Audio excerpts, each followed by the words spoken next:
Como o Emanuel Fay argumenta em seu importante livro chamado Heidegger, a introdução do nazismo na filosofia, né?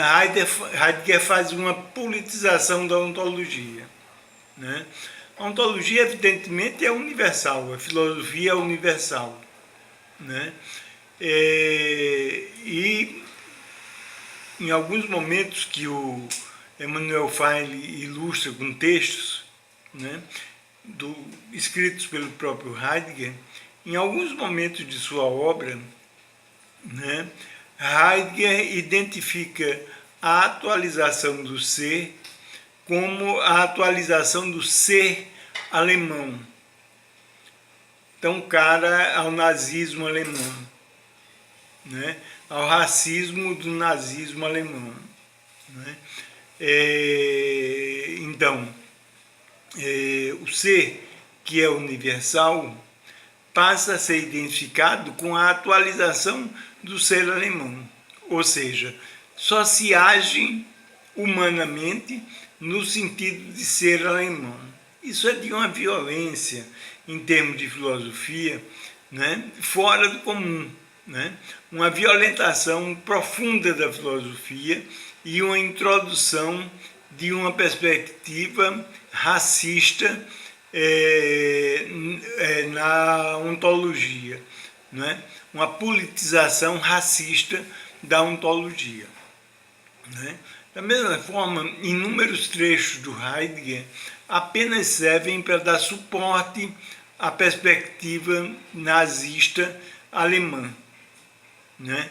Não fosse suficiente essa ontologização da filosofia, os demais textos do Heidegger, que permanecem inacessíveis porque estão em alemão e não vertidos para outra língua, no instituto que guarda suas obras sobre o direcionamento de sua família, né? Não bastasse os inúmeros textos que hoje já são acessíveis a inúmeros outros profissionais, né? A militância contínua do Heidegger desde 1910, né? Numa perspectiva nazista explícita. Né? Isso não é uma conjectura. Né? E não se trata, por exemplo, de um lapso eventual na vida do Heidegger, quando ele se tornou reitor de uma universidade alemã sob domínio nazista. Né? Isso, na verdade, é um procedimento antigo e sistemático do Heidegger desde pelo menos 1910. Quer dizer, desde 1910 existem textos do Heidegger dando suporte à ideologia nazista, ou gestando a ideologia nazista. Né? Quer dizer, então, não é um episódio eventual e não é um episódio do momento em que ele foi reitor da universidade nazista. Né? Depois, o Heidegger fez todo um trabalho de maquiar os textos nazistas mais comprometedores, né, e de criar a imagem do Heidegger que a gente conhece hoje em dia. Né? E uma imagem que nada mais serve do que um projeto de disseminação do nazismo depois da queda do nazismo na Alemanha. Né? Então, Heidegger, além dos textos específicos, teve uma convivência muito próxima com nazistas notórios, com ideólogos nazistas notórios, racistas, eugenistas, juristas nazistas, que criaram todas as condições para o desenvolvimento do nazismo na Alemanha. Né? É notória a participação dele com os juristas nazistas que criaram todas as leis racistas do Terceiro Reich. Né? Quer dizer, então não é uma coisa eventual na vida do Reich, na vida do Heidegger, a participação dele no Terceiro Reich. né, é algo de consistente e de sistemático, e desde 1910, quando ele é reitor da Universidade Alemã, em 1933, já tinha uma prática, uma militância de mais de 20 anos no nazismo, como um colaborador do nazismo, né? E principalmente no seio da Universidade Alemã, né?